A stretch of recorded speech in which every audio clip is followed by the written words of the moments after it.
Bismillahirrahmanirrahim. Assalamualaikum warahmatullahi wabarakatuh. Alhamdulillahilladzi arsala rasulahu bil huda wa dinil haqq liyudhhirahu 'ala ad-dini kullihi wa kafa billahi shahida. Asyhadu an la ilaha illallah wahdahu la syarika lah wa asyhadu anna Muhammadan 'abduhu wa rasuluh alladzi la nabiyya ba'dahu. Allahumma shalli wa sallim wa barik 'ala nabiyyina wa rasulina Muhammadin sallallahu alaihi wasallam wa 'ala alihi wa sahbihi ajma'in. Qala Allah ta'ala fil Qur'anil Karim, a'udzu billahi minasy syaithanir rajim. Ya ayyuhalladzina amanu taqullaha haqqa tuqatih wa la tamutunna illa wa antum muslimun. Shadaqallahul 'azim. Hadirin Bapak jemaah Masjid Al-Ikhlas yang mudah-mudahan dirahmati Allah Subhanahu wa taala dan senantiasa ikhlas karena Allah Subhanahu wa taala. Alhamdulillah malam hari ini kita akan melanjutkan kajian kita, kajian manusia agung, manusia mulia Nabi besar Muhammad sallallahu alaihi wasallam. Kita masih bicara tentang peristiwa besar, peristiwa bersejarah, momen kemenangan besar kaum muslimin di masa Islam, yaitu pada peristiwa Fathu Mekah, penaklukan kota suci Mekah. Sudah 2 pertemuan kita belum tuntas karena namanya agak panjang, sehingga perlu beberapa pertemuan untuk membahas tuntas tentang Fathu Mekah. Terakhir kita sampai bagaimana?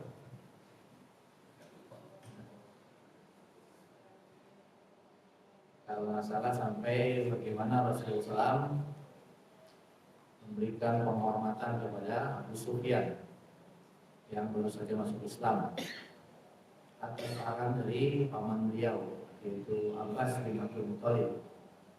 Kata Abbas setelah Abu Sufyan masuk Islam, ya Rasulullah, inna Abu Sufyan rajulun yuhibbul fakhr. Sesungguhnya Abu Sufyan itu seorang laki-laki yang suka diangkat, suka dengan pujian, suka dengan kedudukan. Faja'allahu syai'an, maka buatlah sesuatu buat dirinya sebagai bentuk penghormatan, biar maksudnya adalah keislamannya semakin kuat. Maka kemudian Nabi SAW, na'am, man dakhala dara Abi Sufyan fahuwa amin. Kemudian Rasulullah mengatakan kepada Abu Sufyan, siapa yang masuk ke rumah Abu Sufyan maka dia aman. Maka kemudian Abu Sufyan mengatakan, rumah saya tidak cukup untuk menampung semua orang di Mekah. Kalau begitu berarti nggak aman, nggak cukup, yang nggak tertampung oleh rumahku, berarti nanti dia nggak aman. Maka Rasulullah melanjutkan, wa man aghlaqu alaihi babahu bahwa amin. Siapa yang mengunci pintu rumahnya maka dia aman. Wa man dakhala al-masjidal haram bahwa amin. Siapa yang masuk ke dalam Ka'bah, ke Masjidil Haram, maka dia aman. Jadi ini jaminan keamanan Rasul. Maka kemudian Rasulullah selanjutnya meminta Abbas untuk membawa Abu Sufyan sebelum ke Mekah, ke Mekah, dibawa, kau bawa Abu Sufyan ke sana di ujung tanah sampai nanti kami lewat, biar dia menyaksikan dan akan dia sampaikan kepada kaumnya, jangan macam-macam ya dengan kedatangan kita. Maka kemudian Abu Sufyan dibawa oleh Abbas di paling ujung. Nanti begitu pasukan kaum muslimin lewat yang jumlahnya 10.000 itu, Abu Sufyan itu bisa melihat bagaimana jumlahnya besar banget. Tidak ada selama ini bangsa Arab yang pasukannya sejumlah itu. Maka itu strategi Rasul untuk menguatkan Abu Sufyan, bahwasanya memang lebih baik Quraisy menyerah, jangan melakukan perlawanan. Biar nanti Abu Sufyan menyampaikan itu kepada orang-orang. Maka diajaklah Abu Sufyan oleh Abbas paman Rasul di tempat yang nanti tempat itu dilewati oleh seluruh kaum muslimin. Maka mulailah kaum muslimin bergerak. Ya, setiap kali pasukan kaum muslimin lewat, kata Abu Sufyan nanya sama Abbas, siapa itu ya Abbas? Oh, itu suku Sulaim. Apa urusanku dengan suku Sulaim? Kok bisa-bisanya suku Sulaim datang ke Mekah, ingin menyerang Mekah? Kata Abbas, mereka sudah masuk Islam. Lewat lagi pasukan kaum muslimin yang berasal dari suku yang lain. Lalu Abu Sufyan nanya, ini pasukan dari mana? Dari suku ini, ya, suku A. Sama kata Abu Sufyan, apa urusannya aku dengan suku ini? Gak ada urusannya Quraisy. Mereka sudah masuk Islam.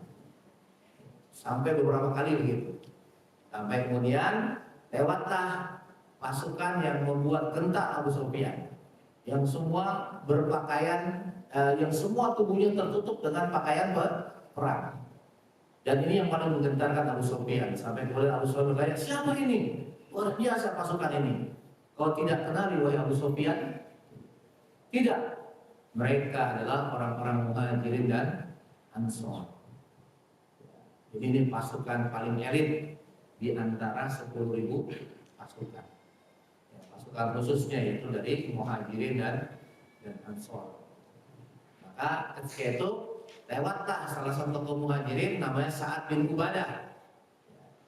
Ketika Sa'ad bin Ubadah dari tokoh Ansor ini orang Madinah melewati Abu Sufyan, maka dia pun mengatakan sesuatu yang membuat Abu Sufyan itu terkejut. Apa kata Sa'ad bin Ubadah dan al-yaum yaumul malhamah. Kata Sa'ad bin Ubadah, hari ini adalah hari pembantaian. Jadi kata Sa'ad bin Ubadah. Jadi malhamah dari kata lahmun, daging yang dibakar.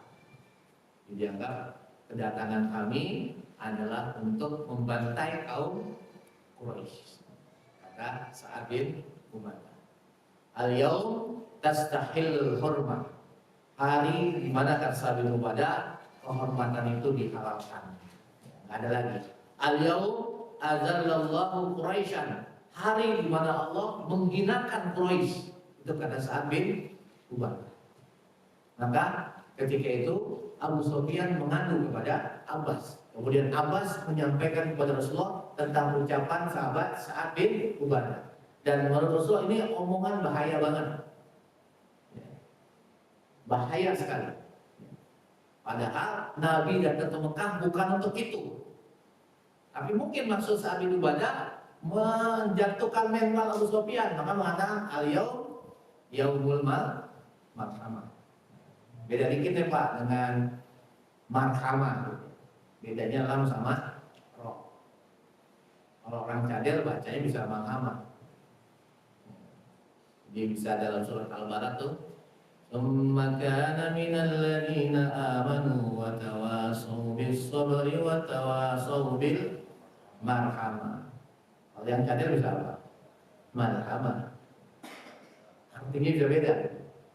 Asalnya saling berkasih sayang, tapi kemudian pembantaian. Bedanya gitu ya. Cuma beda lam dengan roh, marhamah dengan malhamah. Jadi malhamah dengan lam pembantaian, marhamah kasih sayang, sebaliknya gitu. Maka ketika Rasulullah mendengar itu, maka kemudian Rasulullah langsung ketika itu mengganti pimpinan Ansor ya dalam pasukan ini, yaitu dipimpin asal Sa'ad bin Ubadah sebagai pemegang bendera, diganti, langsung dicopot semua. Ini bahaya ini. Jangan sampai kemudian ucapannya ini jadi dalil bagi orang Ansor untuk kemudian membunuh orang-orang Quraisy. Tapi Rasulullah pakai strategi. Ketika mengganti Sa'ad bin Ubadah, tidak diganti dengan orang lain, tapi diganti dengan anaknya sendiri. Karena harus dijaga juga perasaannya, harus juga dijaga kondisinya ketika itu. Kalau sana dicopot, kemudian diganti dengan orang lain, apalagi dari suku yang lain beda dengan Sa'd bin Ubadah, wah itu bisa memicu konflik. Ya.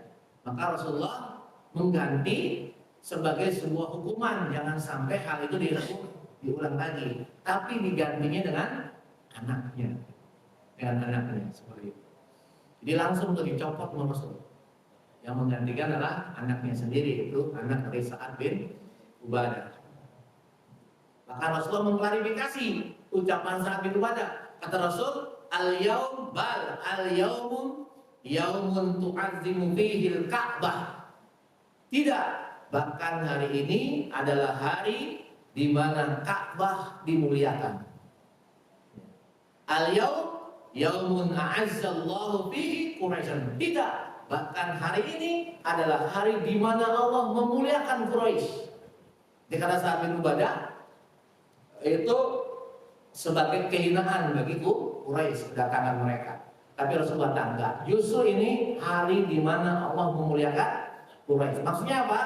Karena nanti setelah peristiwa ini semua satu penduduk Mekah semuanya masuk Islam.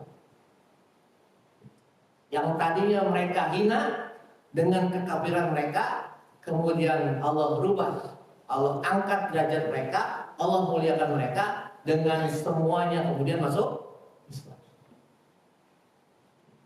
Makanya kan tadi disebutnya Fathu Mekah, Pak. Kalau Fathu Mekah itu futuh. Jadi kemenangannya total. Kemenangannya total, bukan hanya bisa mengalahkan, tapi bahkan menjadikan penduduk atau negeri yang dikalahkan itu kemudian menjadi Islam. Makanya disebut futuh, fathu, kemenangan besar. Tidak disebut dengan istilah peperangan saja, tetapi istilahnya pakai fat, kemenangan besar. Sebagaimana firman Allah, idza jaa nasrullahi wal fath. Itu pakainya fat, apabila telah datang pertolongan Allah dan kemenangan. Karena ayat itu turun ketika Nabi sedang berada di Mina saat melaksanakan ibadah haji wada, di mana ketika itu jamaah haji yang hadir dalam haji wada itu kurang lebih 130 ribu.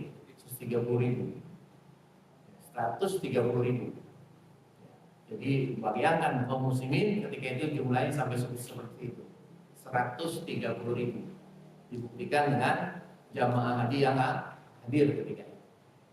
Makanya Allah sebut wal fath, kemenangan yang besar. Maka setelah itu kemudian Rasulullah baru perintahkan Abu Sufyan untuk duluan masuk ke Mekah, biar dia ngasih informasi kepada kaumnya, biar kaumnya nggak kaget. Ini Rasulullah benar-benar nggak mau. Artinya benar-benar berusaha untuk menghindarkan yang namanya pertumpahan darah. Maka dia utus Abu Sufyan, Rasulullah, biar urus kaummu, jangan melakukan perlawanan. Kalau mereka tidak melakukan perlawanan, mereka aman. Maka kemudian Abu Sufyan langsung mempercepat langkahnya masuk ke dalam kota Mekah. Kemudian dia sampai mengatakan, berteriak-teriak di Mekah itu, ya ma'syara Quraisy, hadza Muhammad qad ja'akum bima la qibala lakum bih. Faman dakhala dara Abi Sufyan fahuwa amin. Wahai Quraisy, kaum Quraisy, dengarkan. Ini Muhammad, dia telah datang kepada kalian, sedang menuju kepada kalian, di mana dari arah yang kalian gak bakal bisa menghadapinya. Kalian gak bakal mampu untuk menghadapinya, kata Abu Sufyan. Maka faman dakhala dara Abi Sufyan fahuwa amin. Siapa yang masuk rumahnya Abu Sufyan, maka dia aman. Dia teriak begitu. Nah, maka tiba-tiba yang membantah pertama kali itu adalah istrinya. Istrinya keluar langsung ngomong, yaitu Hindun sambil menghartiknya, bunuh nih laki-laki kayak gini. Punya gemrot, kata Abu Sufyan.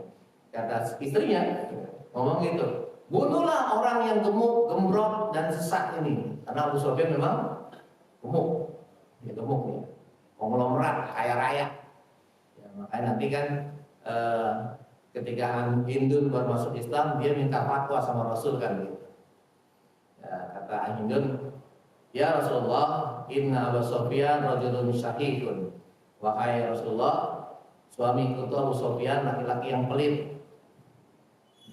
Dia kalau ngasih kebutuhan kepada saya kurang. Kaya tapi pelit. Maka kemudian boleh gak saya ngambil harta suami saya tanpa sepengetahuan suami saya? Kata Hindun begitu. Maka ya Rasul boleh ambil sesuai dengan kebutuhan. Itu masuk Islam langsung minta fatwa, boleh gak gitu? Ternyata hukumnya boleh. Maka jangan pelit-pelit Pak ya. Kalau punya duit kasih aja. Lagi sampai kebutuhanmu kurang, itu halal suami istri kita ambil. Iya.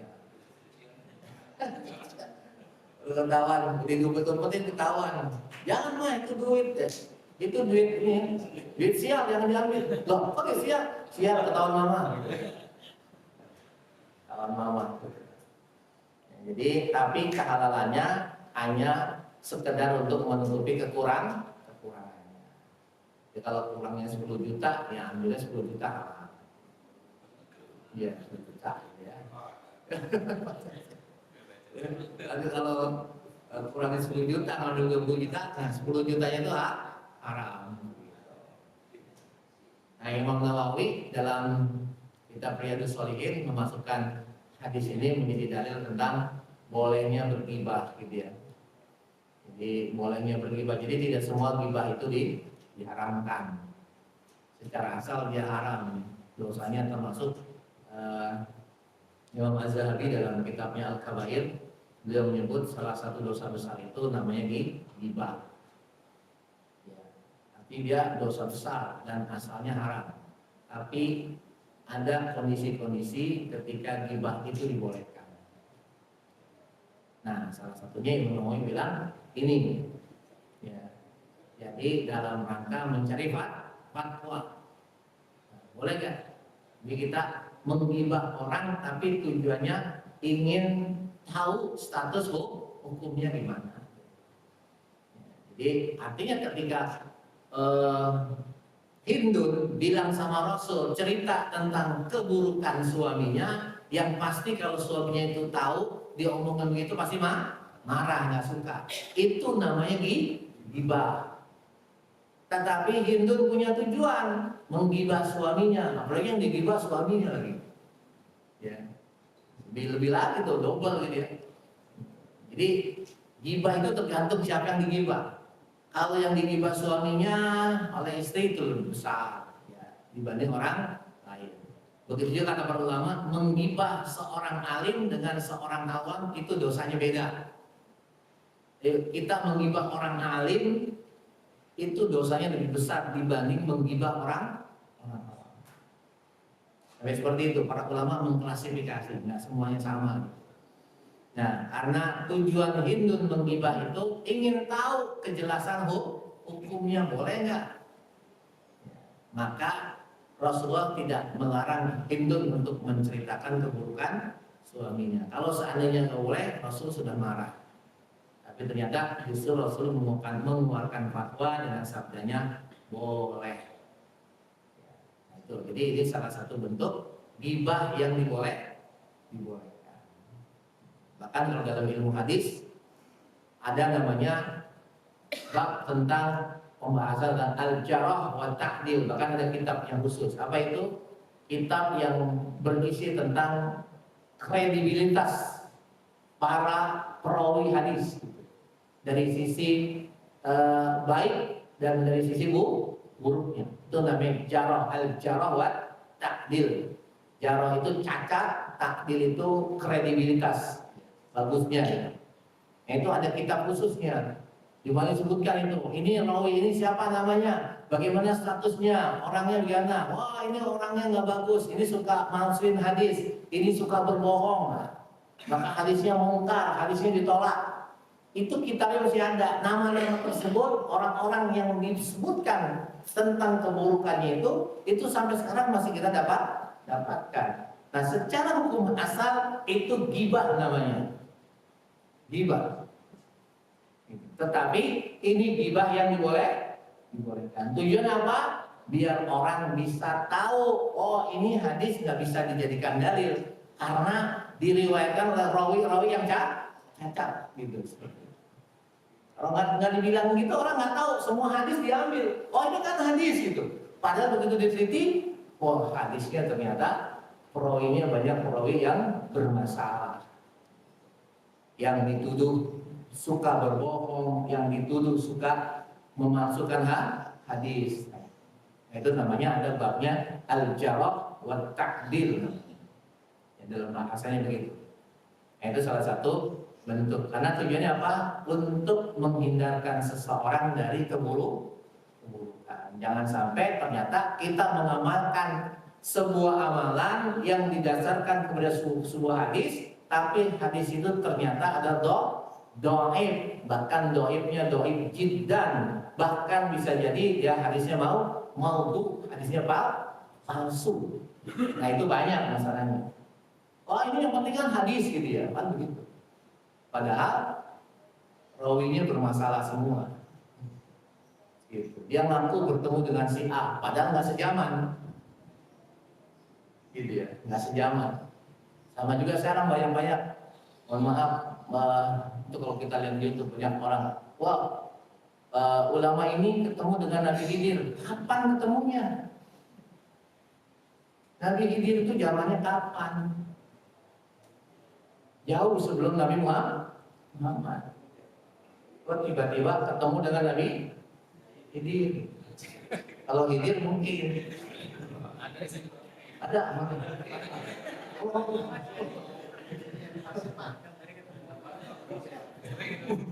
Sering dulu ya. Wah ini wali semua. Kalau yang ketemu Nabi Khidir itu wali gitu.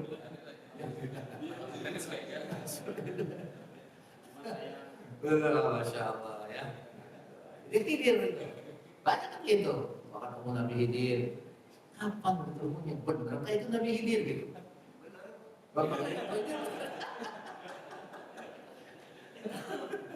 Gitu ya.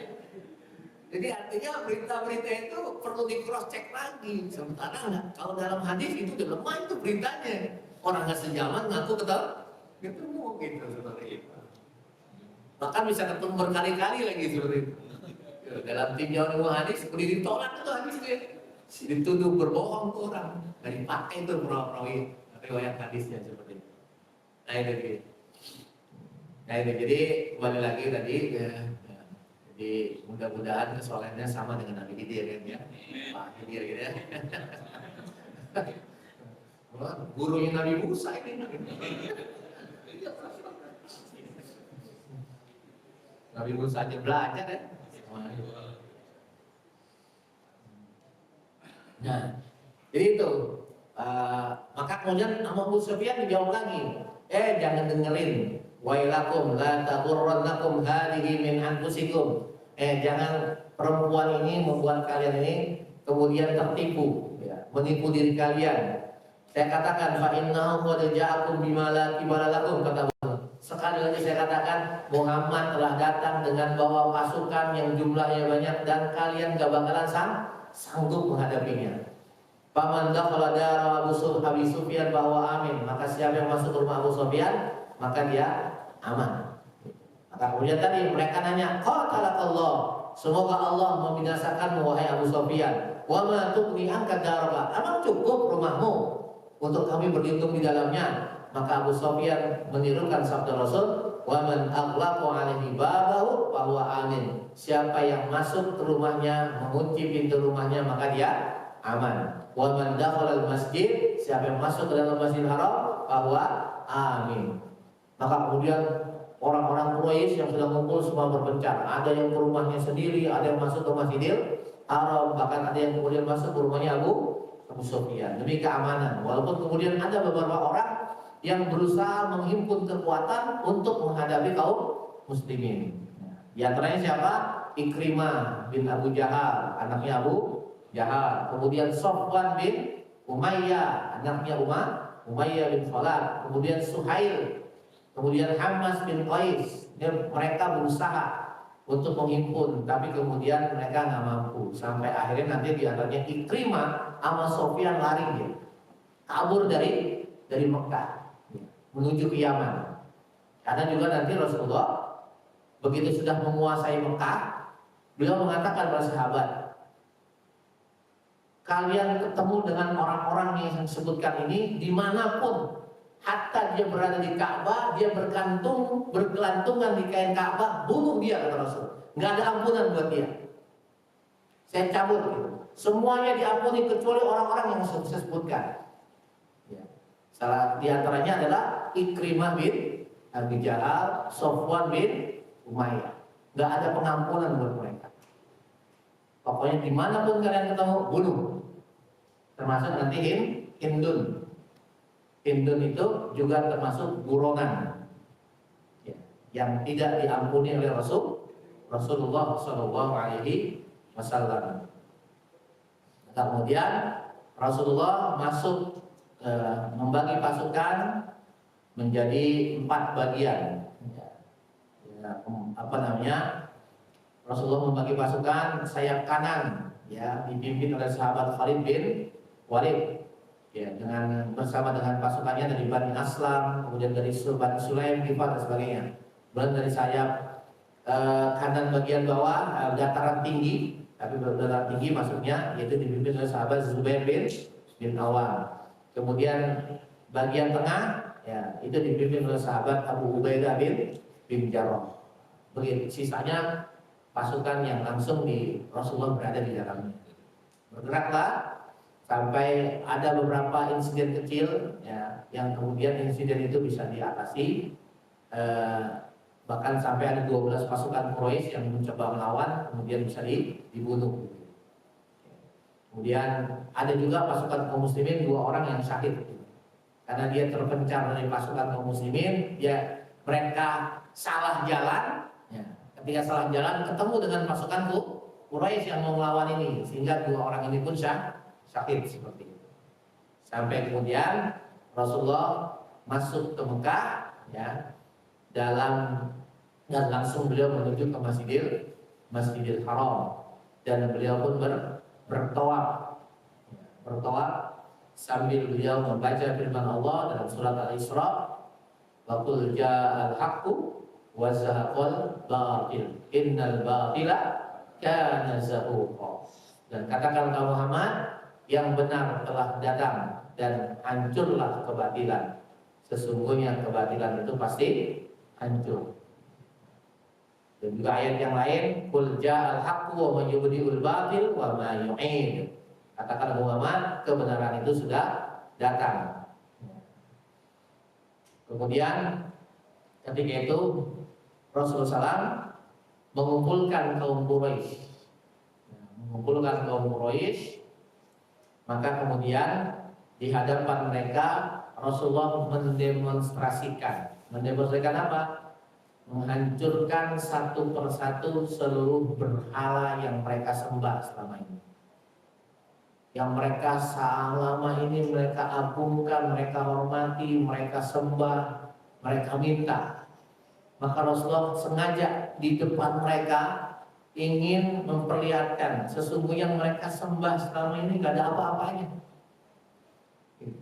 Ada 360 berhala, ya, di sekitar Ka'bah. Jadi Ka'bah itu dikelilingi oleh 360 berhala. Dan berhala yang paling besar adalah berhala Hubal. Gede berhalanya. Dan Hubal diikat dia oleh rantai besi. Biar apa? Biar orang nggak bawa lari gitu. Itu hanya dibawa lari.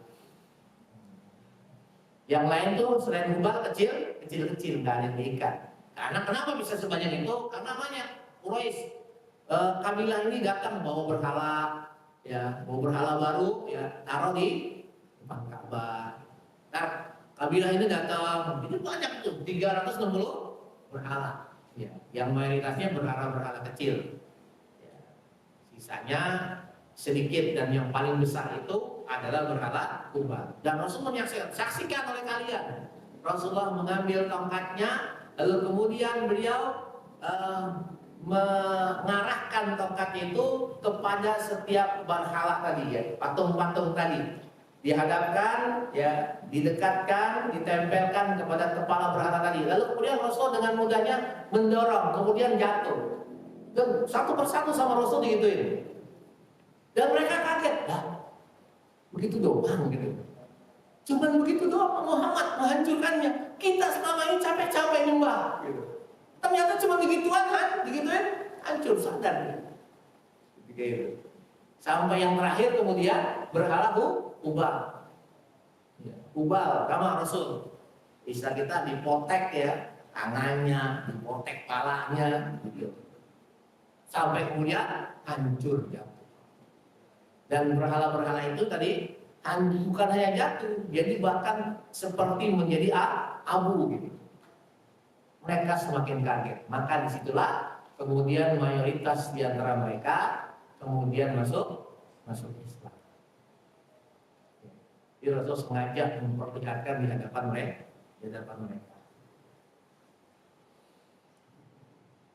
Dan istilah bulan Rasul berkhutbah, la ilaha illallah wahdahu la syarika, sadaqa wa'da wa nasara 'abda wa hazamal ahzaba wahda. Tidak ada Tuhan kecuali Allah yang satu, tidak ada sekutu baginya. Sungguh benar janjinya, Dia telah menolong hambanya dan menghancurkan musuhnya dengan sendiri, tanpa bantuannya. Nah, itu Rasul sampaikan baik. Innallaha, sampai Rasul mengatakan, ya masyarakat Quraisy, innallaha qad azhaba ankum nahwatal jahiliyah wa tu'azzimuha bil aba. Quraisy, sesungguhnya Allah telah melenyapkan dari kalian kesombongan jahiliyah dan kesombongan membanggakan nenek moyang kalian. Ya. An-nas min Adam, manusia itu dari Adam, kata Muhammad.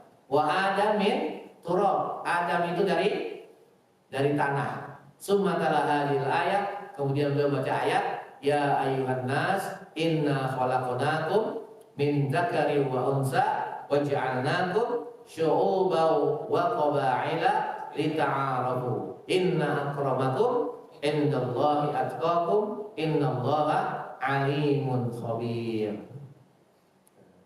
Wahai manusia, sesungguhnya kami telah menciptakan kalian dari seorang laki-laki dan seorang perempuan, dan kami jadikan kalian bersuku-suku, berbangsa-bangsa, agar kalian saling mengenal. Sesungguhnya yang paling mulia di antara kalian insya Allah adalah yang paling bertakwa. Sesungguhnya Allah Maha Mengetahui lagi Maha Teliti. Maka ketika itu Quraisy semuanya tegang. Ya, kondisi mereka tegang banget. Kenapa?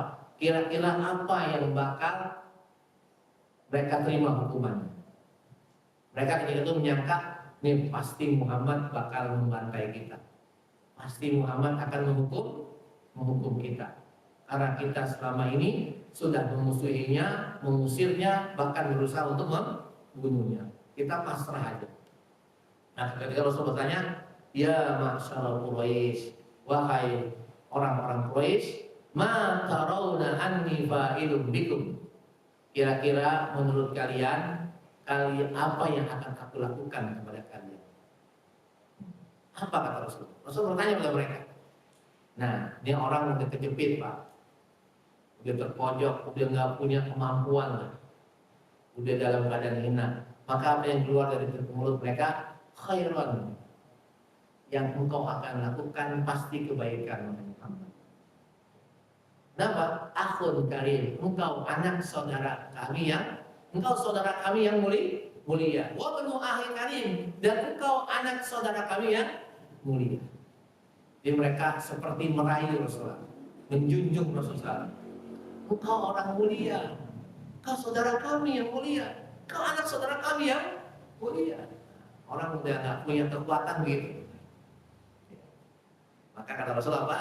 Fa inni aqulu lakum kama qala Yusuf li ikhwani. Maka aku ingin katakan kepada kalian hari ini sebagaimana yang pernah dikatakan Yusuf kepada saudara-saudaranya. La tasriba alaikumul yaum yaghfirullahu lakum. Jadi hari ini tidak ada dendam, hari ini tidak ada sakit hati, hari ini tidak ada hukuman buat kalian. Idhabu fa'antum mutlaqo.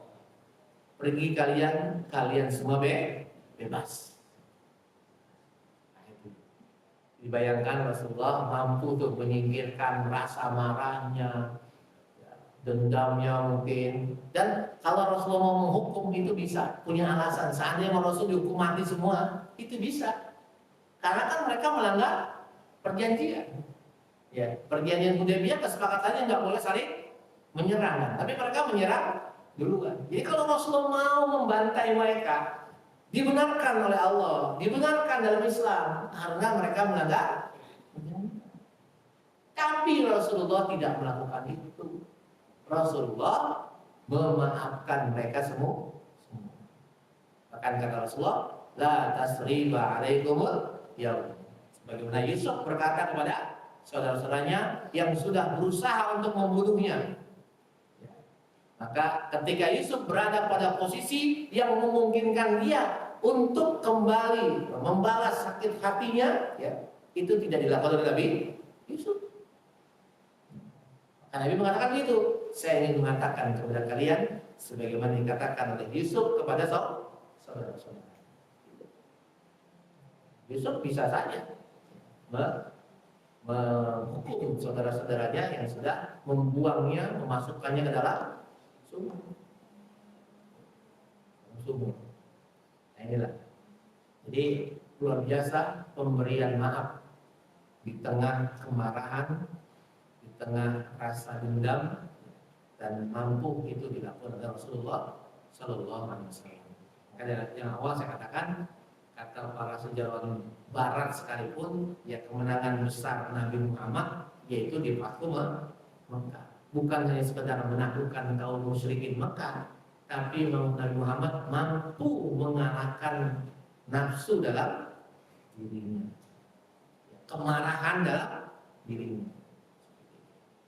Walaupun sebenarnya seandainya dia melampiaskan kemarahannya itu dihalalkan, hukumnya boleh, tapi beliau lebih memilih untuk memaafkan. Maka ketika itu Rasulullah SAW ingin masuk ke dalam Ka'bah, karena Ka'bah itu ternyata di dalamnya banyak gambar-gambar patung ya, yang melecehkan Nabi Ibrahim, melecehkan Nabi Ismail. Nah, Rasulullah ketika itu ingin masuk ke Ka'bah, tapi nggak ada kuncinya. Kuncinya itu dipegang oleh keturunannya Bani Abduddar. Jadi pemegang kunci Ka'bah itu Bani Abduddar. Dari masa kakek Rasul yang bernama Qusay, kakek Rasul yang kelima. Ya, pokoknya kunci Ka'bah ini yang megang Bani Abduddar. Ya, anaknya Qusay. Qusay kakek Rasul yang kelima punya anak laki dua, satu Abduddar, yang kedua Abdul Manaf. Ya. Nah nanti yang menurunkan Rasulullah itu Abdul Manaf. Maka salah satu kelebihan yang diberikan oleh Qusay kakek Rasul yang kelima kepada anaknya Abduddar, dia diberikan hak untuk memegang kunci Ka'bah. Bahkan Bapak Islam perlu tahu sampai sekarang kunci Ka'bah bukan dipegang oleh pemerintah Arab Saudi, tapi dipegang oleh keturunannya Bani Abduddar. Kemarin belum lama pemegang yang sebelumnya, Bani Abduddar, meninggal dunia. Maka kemudian diserahkan kunci itu kepada keturunannya lagi. Pokoknya nggak boleh kepada yang lain, bukan pada itu. Sampai sekarang pun ya Raja Arab Saudi nggak berani megang, karena itu pesannya Rasulullah. Nggak boleh ada mengambil hak itu. Ya, dari masa Qusay kemudian dikuatkan oleh Muhammad, nggak boleh. Zolim yang mengambil kunci Ka'bah dari keturunannya Bani Abduddar. Nah nanti Abduddar turun, ada keturunannya namanya Syaibah. Maka sekarang disebut dengan keturunan yang megang kunci Ka'bah namanya Bani Syaibah namanya. Nah itu keturunannya Abdullah. Udah aja nih Pak. Udah aja. Cukup ya. Lanjut Pak. Ini panjang Mas Mukas. Panjang. Banyak kejadian-kejadian yang perlu kita ketahui. Sampai nanti termasuk Islamnya Sofwan, termasuk Islamnya Imam bin Abu Jahal. Ini di bahasan atau muka dua orang yang begitu memusuhi Islam sebelumnya, tapi begitu masuk Islam berubah ya, menjadi pejuang Islam. Bahkan Ikrimah itu matinya syahid di medan perang. Bukan hanya Ikrimah, istrinya juga begitu. Ummu Hakim, istri Ikrimah, nanti menjadi mujahidah dan syahid di medan perang. Padahal dua ini pasangan ini dulu ketika masih kafir sama-sama mengusir Rasul. Tapi akhir kehidupannya mati di medan perang.